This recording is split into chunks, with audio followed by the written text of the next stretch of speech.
Très chers internautes, soyez la bienvenue sur oceantvlive.com, Mokili Mobimba, dans votre rubrique Focus politique présentée par Kaluka Systématique, le mathématique de la presse.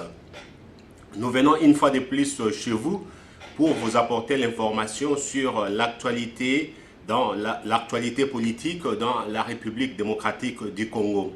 Nous savons qu'il y a beaucoup de choses qui se passent présentement dans notre pays, mais nous avons fait une petite sélection aujourd'hui pour nous apporter notre petite analyse et puis réfléchir ensemble avec vous. Moïse Katumbi qui vient de lancer plateforme électorale intitulée Ensemble pour les changements à partir de l'Afrique du Sud depuis le 12 mars dernier. Et nous allons écouter ce que Moïse prépare pour l'avenir du Congo. Et nous allons aussi parler de l'UDPS, Félix Tshisekedi. Quand on parle de l'UDPS, on voit les congrès du parti qui s'organisent à la fin de ces mois. Alors, le troisième point dont nous allons discuter aujourd'hui, ce sont les élections en décembre 2018. Mais nous posons plutôt la question de savoir est-ce qu'il y aura les élections en décembre 2018? Et la deuxième question est que est-ce que nous avons besoin d'élections au Congo en décembre 2018? Ça, nous allons analyser ensemble avec vous et nous allons avoir une petite conclusion, quelle que ça soit. Et puis, parce que nous parlons des élections, il y a un sujet qui domine l'actualité, c'est la nationalité des candidats présidents. Alors, allons d'abord en Afrique du Sud pour suivre la vision de Moïse Katumbi sur les Congo et nous allons revenir pour poser quelques questions et apporter une petite analyse. Suivons. Congolais. Chères sœurs, chers frères, l'évolution de notre pays m'amène à partager avec vous ma vision de l'avenir et de vous proposer une nouvelle voie pour agir. Je me suis engagé en politique pour défendre les valeurs fondatrices de notre nation, l'unité, la paix, la justice et le travail. Je me suis aussi engagé pour offrir à nos enfants un avenir meilleur grâce à une bonne éducation et à de bons emplois. Donner aux familles de quoi se nourrir, se loger et vivre en sécurité. Autrement dit, permettre à tous les Congolais de vivre dignement et dans la paix. Ce sont ces motivations qui m'ont poussé à m'engager en politique. Fidèle à cet engagement, je n'ai cessé de mettre en garde le régime contre certaines pratiques contraires à ces valeurs. Notre pays a sombré dans la dictature, la corruption, les violences et les violations des droits de l'homme. Le 29 septembre 2015, j'ai donc démissionné et pris le chemin de la liberté. J'ai alors choisi de dire ouvertement non. Non à la dictature et à la résignation. Depuis...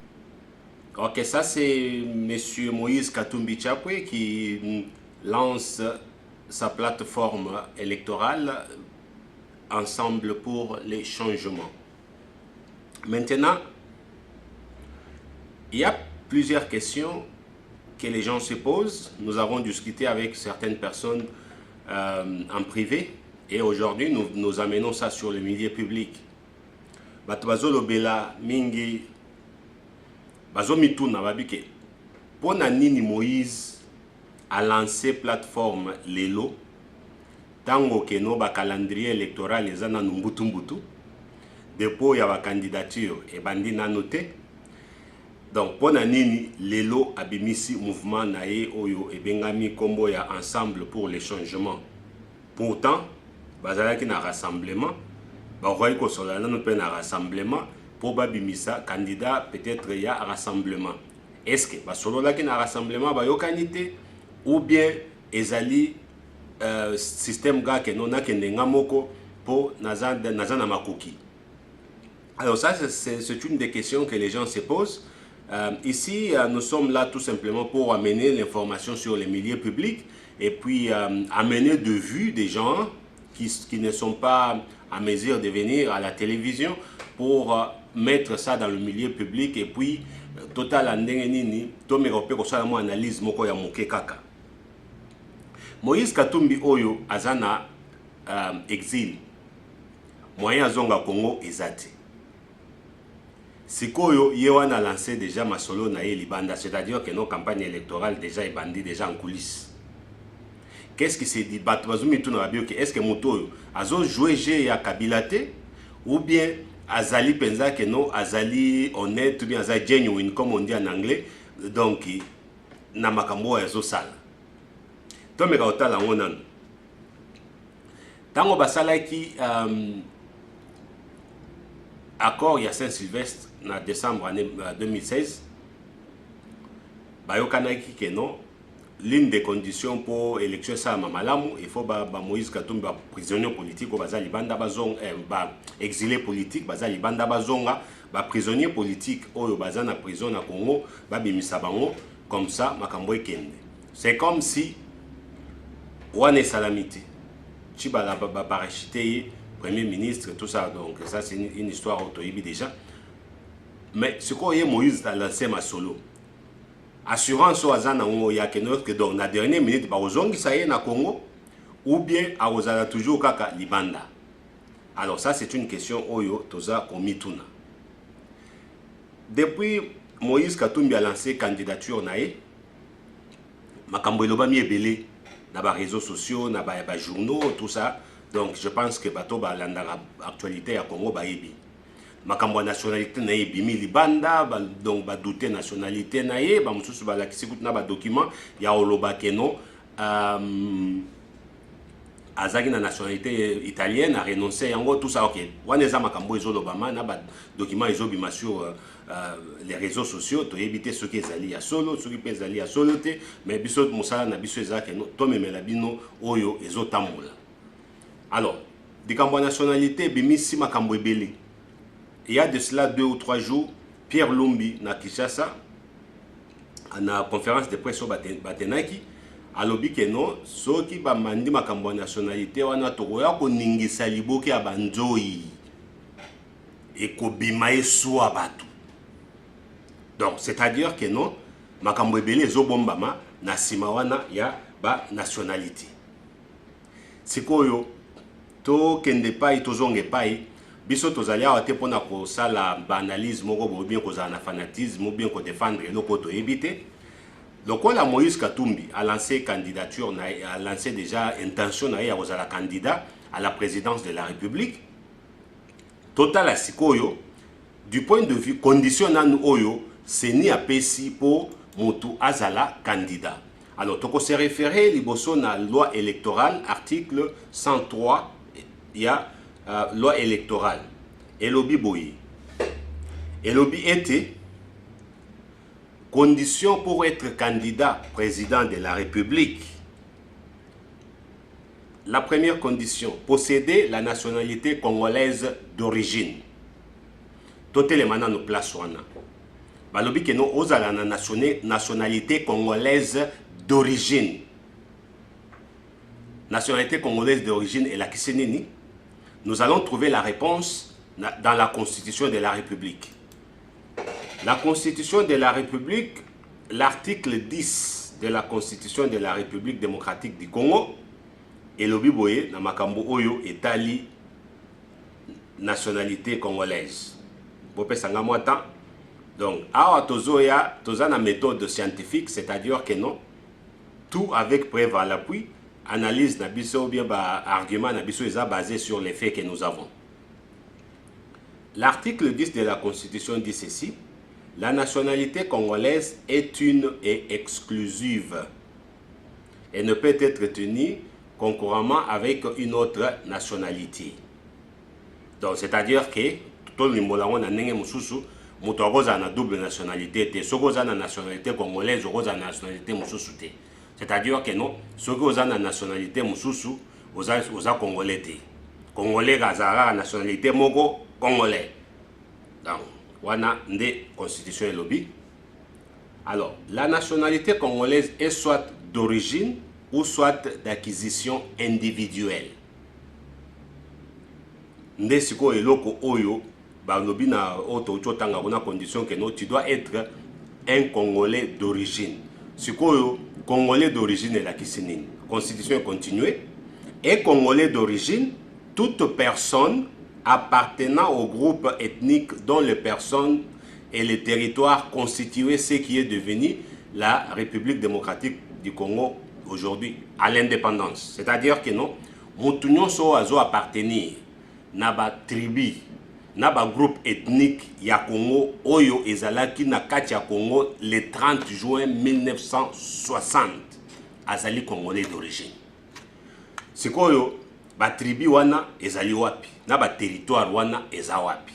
Ezali na beaucoup ya indépendance oyo ba Belge ba pesa biso tango ba longwaki na 1960 balobi ke non ba Zaïrois et ba Congolais à l'époque tozongisa bino mboka na bino o tozongisa bino ville Kinshasa Kananga Chikapa Masimanimba Beni tout ça et puis na ba tribu o tolobaka toujours que non il y a plus de 450 tribus au Congo tout ça ezali basé sur énumération oyo ba Belge batikaka o Musingombe nani munani muluba muswahili muboyi. OK, ba tribu nyonso wana yango skonde sali que non ezali ba Congolais d'origine. Alors matière ya droit eza matière moko un peu compliquée, c'est pourquoi monaka bandeko mususu ba sala ba étude minene pour na okoma ba juriste. Pour ce qui est très simple, donc, ils ont lecture simple, on a sali, mais si quoi une question, ils ont mis tout dans ma awa, ils ont dit que non, moi na oya botami, na Congolais, ok, na le banan ne mi balé, ok, ce qu'on a Congolais d'origine, au cause de la nationalité congolaise par acquisition, c'est-à-dire pour na bandeko ba vandi libanda pour comprendre facilement, na mboka o vandi au sengi okoma citoyen ya mboka wana neti baninga na biso baza na Belgique kuna bakoma ba Belge ba Français biso na Australie ba Australien ba bo baza na New Zealand na Nouvelle-Zélande ba Néo-Zélandais tout ça ba Canadiens les Américains na États-Unis ezali que non toutaki Congo toye na bamboka toye to vandi mikolo baza siko na ba condition na bango ba pesa po mutu akoma citoyen ya mboka na bango. Alors pour koma citoyen au sali mukanda au remplir ba condition ba pesi après ba pesi yo beaucoup ya koloba que non banda lelo lutonadio okomi citoyen suisse. Donc nandenge wana bo excusez ce que lutonadio moko na Suisse donc na zuika kombo Congo et puis na pesi pe mboka on a pesi. Alors mwana oyo siko ya botami na Congolais d'origine ou bien na Congolais par acquisition. Aza siko nani, aza Congolais nani, Congolais d'origine ou bien Congolais par acquisition. Alors, tozo kende siko yo na loi relative, je voulais dire, à la nationalité congolaise. Wana eza loi organique.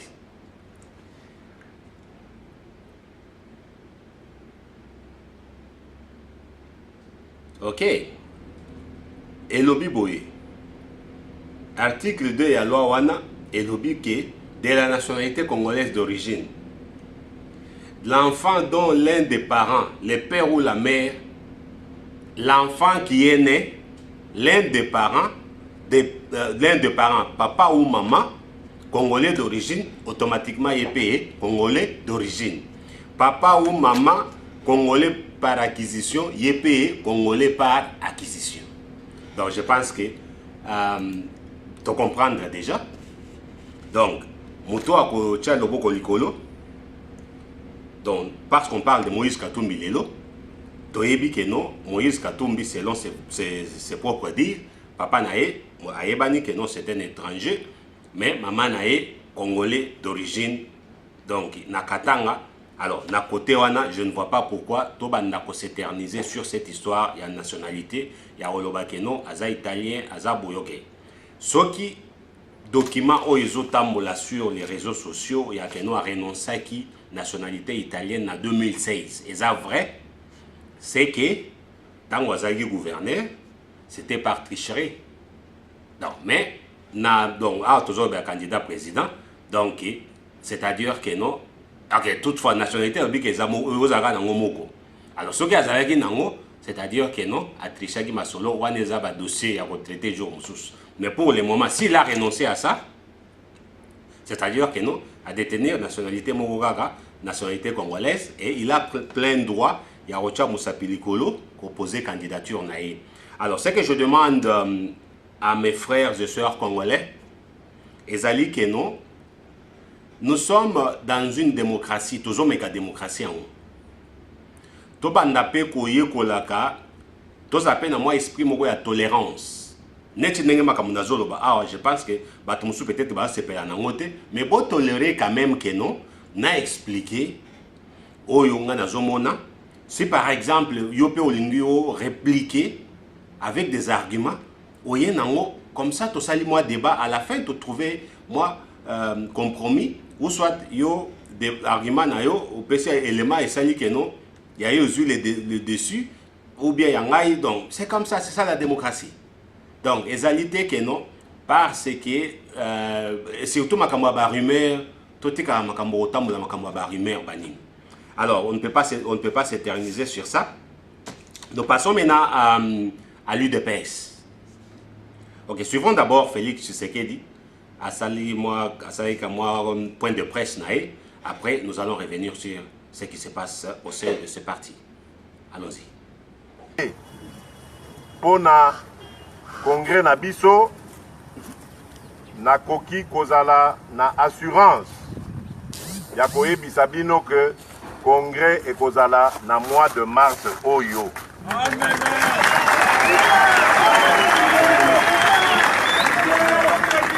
Esengeli ye Mokonzi na biso, évidemment avec concours, ya biso bae tosungaka ye na mosala na ye, toyokana totala ba voies et moyens na date o esengeli kosala makambo wana. Mais pour na organisation pe tenue à congrès na biso, na confirmé bino que moi oyo ya mars ekoleka te, congrès na biso ekosalema. Alors,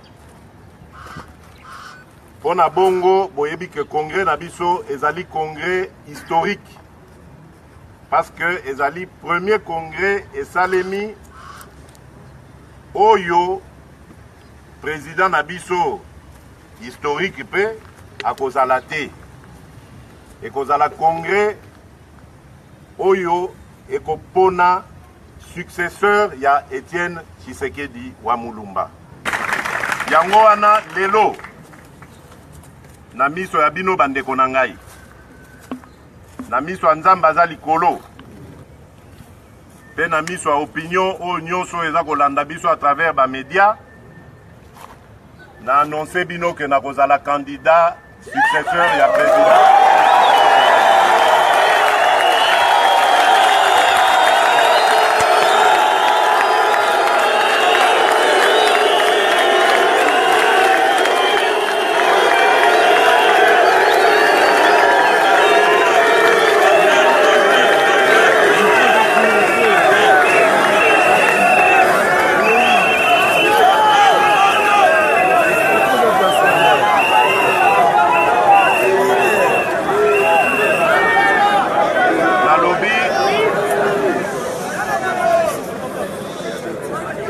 Nalobi yango liboso na bino bandeko na ngai.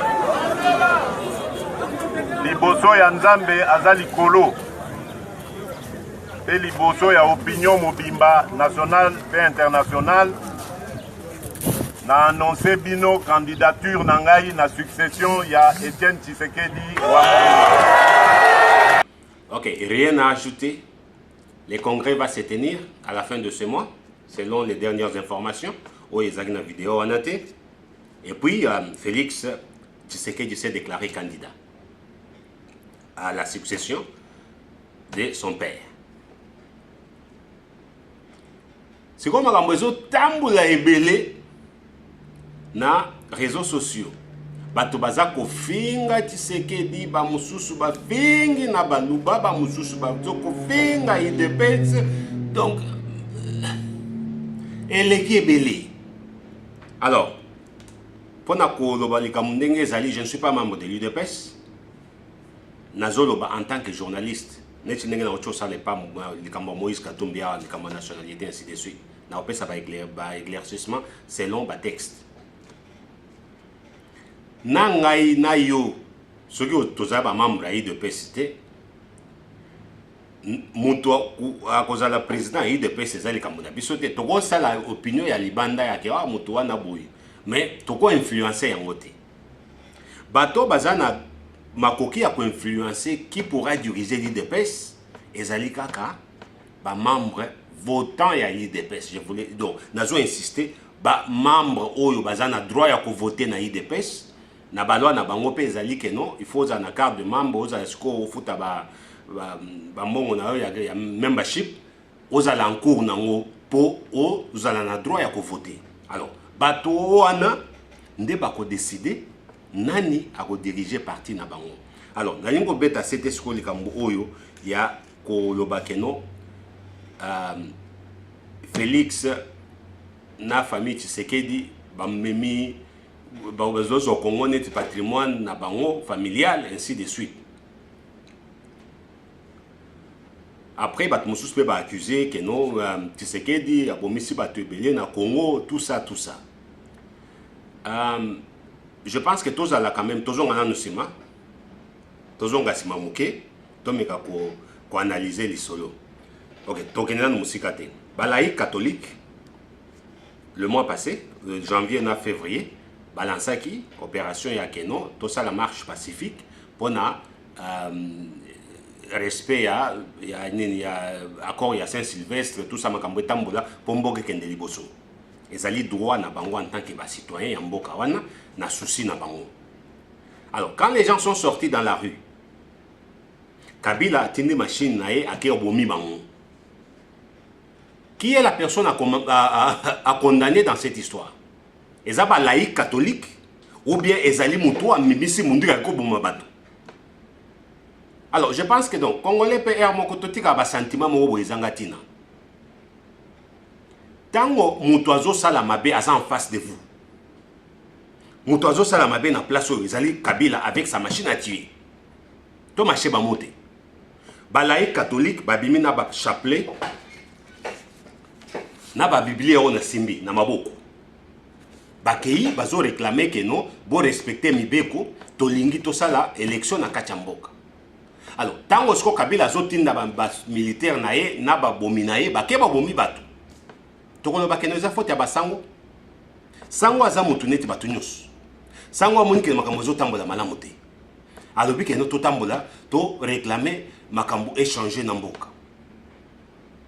C'est la même chose avec des partis politiques. Donc, UDPS na ba parti mususu rassemblement na ba parti mususu ba bazomona ke no makambo zotambola malamu te. Balancer opération par exemple ville morte. Toi qui ne pendant avec Sabango que nous ne sommes pas contents. Tant que Kabila tindi ba militaire naé, baye ba bomi batu.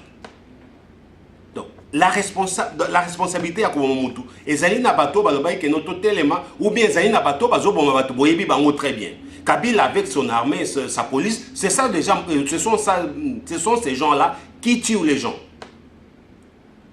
Mais donc, tout ça, c'est un sentiment, s'il vous plaît, bande il faut condamner la personne qui fait du mal. La personne qui a tué, c'est Kabila et son armée. Natango Mobutu, tant marche Bandaïko Salama, la personne qui tuait, c'était Mobutu et son armée. Ezali UNCT, Ezali UFERIT, Ezali parti IDPS, c'était parti Songoloti.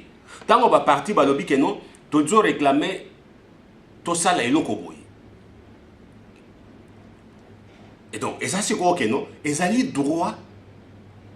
Ok, ce qui est que non, tu vas nous condamner, ce qui est que non, tout ça l'action boye pour na ko faire respecter mi beko yamboka. Na baction nyonso balobaka, mutu moko jamais abimisa munduki. Alobi ke to bimisa munduki to ke na ngona balabala to boma mutu. Bato babimaka maboko pamba. Na mandalala, na ba chapele, na bibili. C'est que tant que mutu azotinda bato atindi minduki na ba char de combat na balabala abomi bato. Mais nous devons condamner donc fermement muto azosala makambo bongo.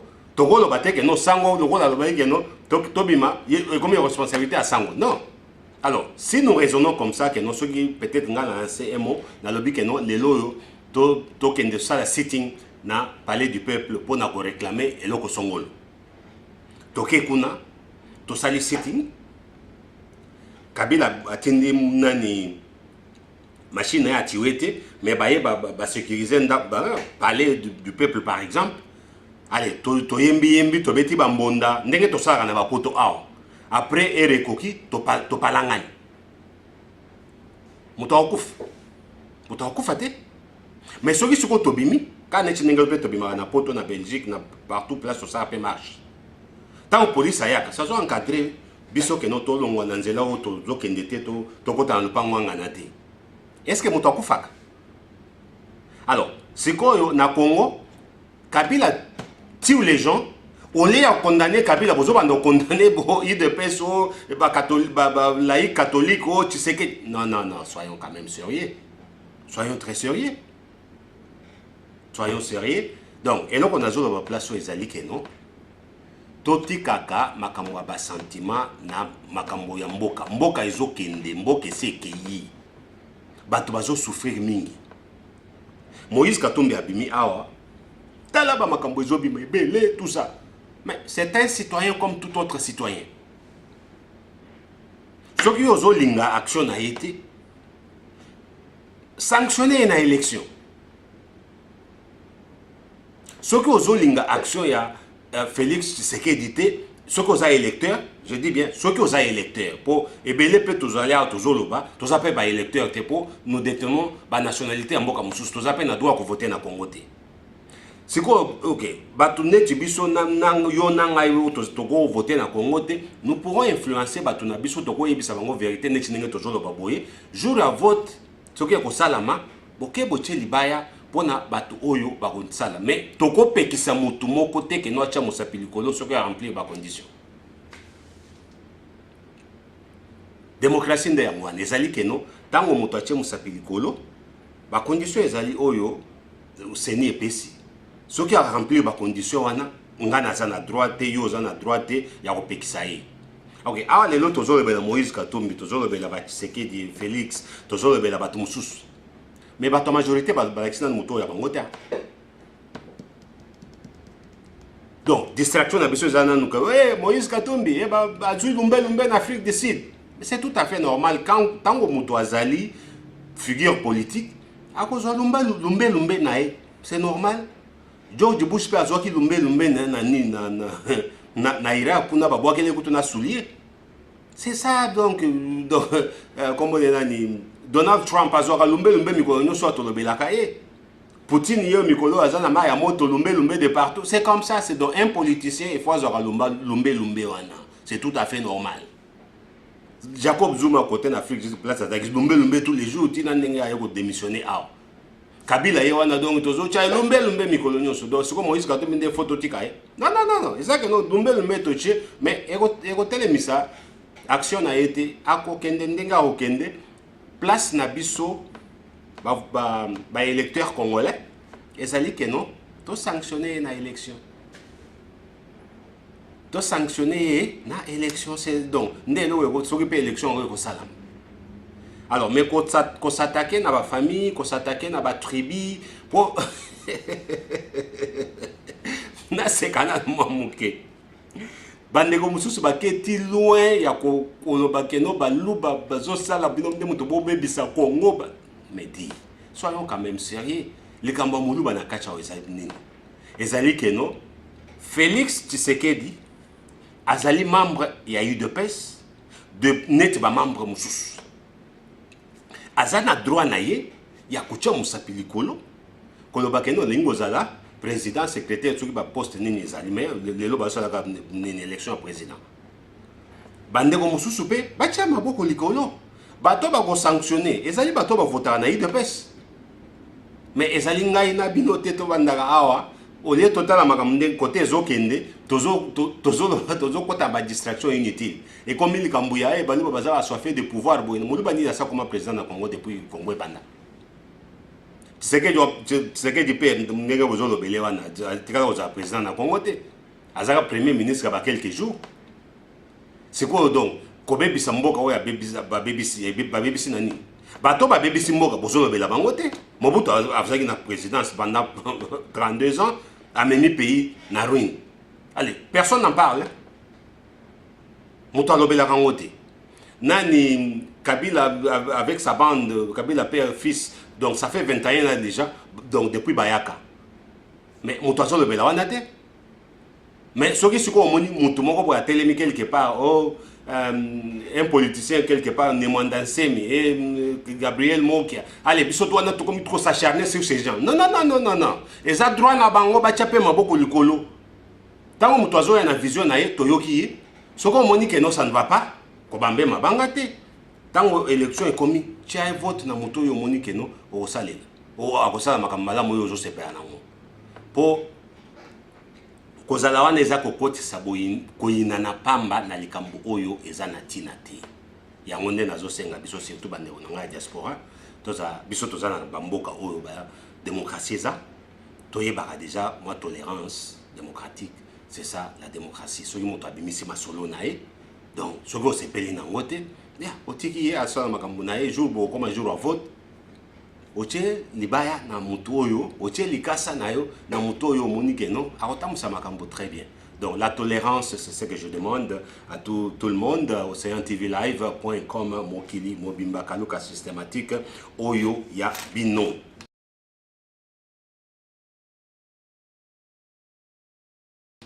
Maintenant la grande question,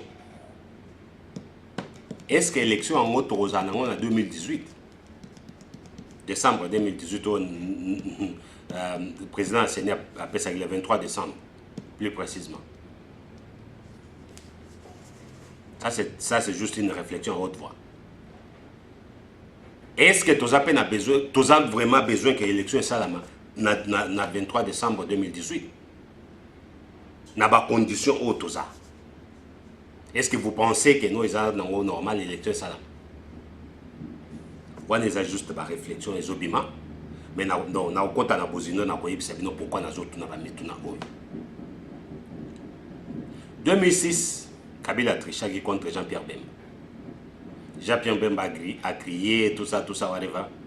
Donc elle est qui na mon modèle 2011 Kabila a triché contre Etienne Tshisekedi.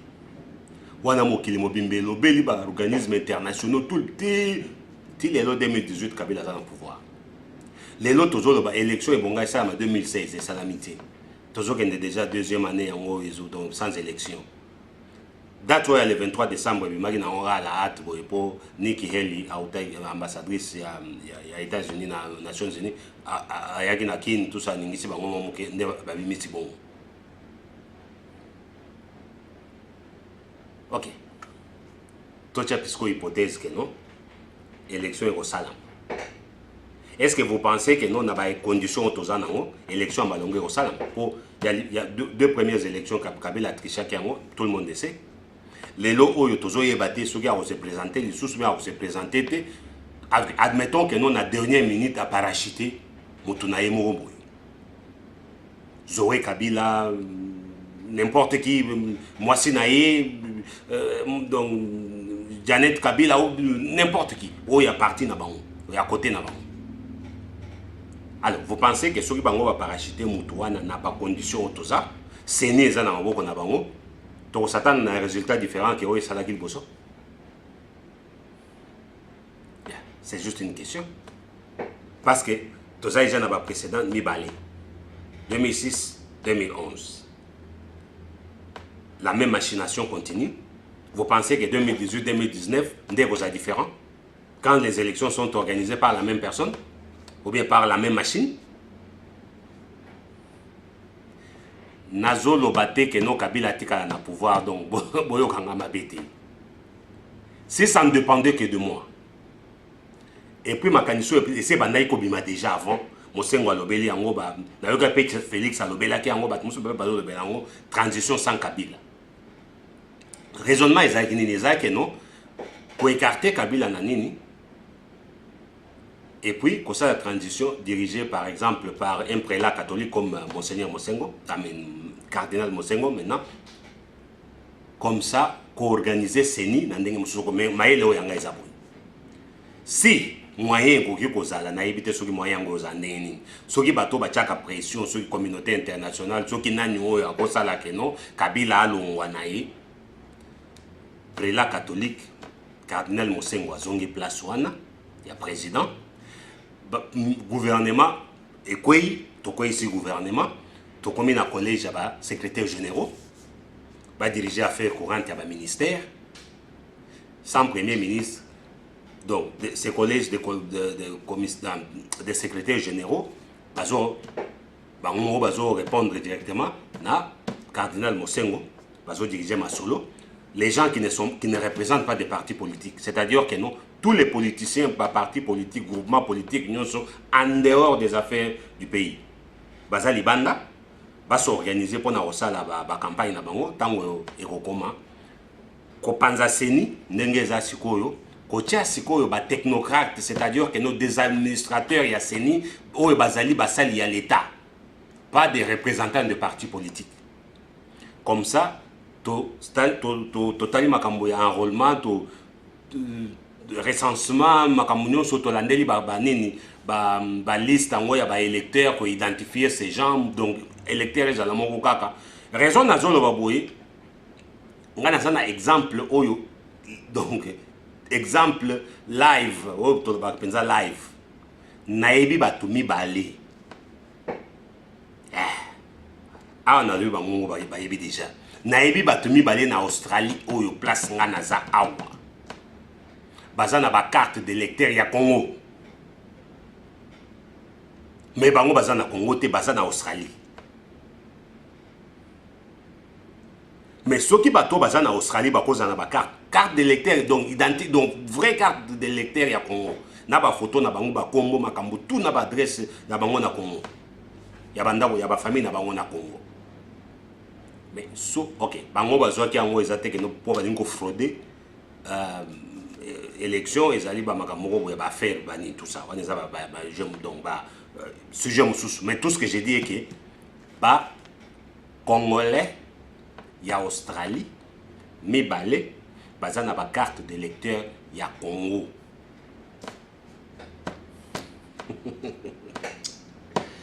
Ce qui se bango bazana ngo, combien de Congolais oyo bazana ngo libanda ou bien combien de Congolais combien de Congolais na kati ya Congo bazana ngo donc plus de 2, plus de 3. Mais ce qu'on a ba condition modèle wana. Soki bato mususu bazali banda bakozwa yango ke bango bazaptu na likambo ya élection te zaka bazali na besoin d'identité pona makambo na bango bazosala na Congo. Soki bango bakozwa yango siko bato toyebi ke no bazana histoire ya tricherie.